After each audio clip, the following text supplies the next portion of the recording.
Hi guys. Dahil wala tayong tinda kasi maulan, pabunot na lang tayo ng puting buhok. Mabawasan yung ating stress. Dami na nating puting buhok eh. Puti pa yung puting buhok, dumadami. Pera hindi dumadami. Ay nako, buhay. Makulimlim na naman.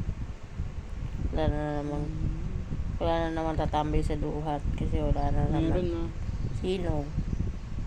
Si Jana Rice. Si Giovanna. Giovanna, shout out sa iyo kung mapapanood mo to, Giovanna. Kinikilig ka na naman malamang. Dahil may bago na akong tawag sa iyo. Ikaw na si Giovanna.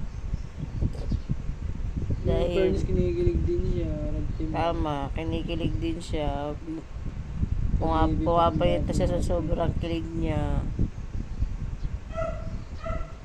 Mamaya nandiyan na naman yan sa baba malamang. Siyempre, para makita niya ka dyan, Giovanna.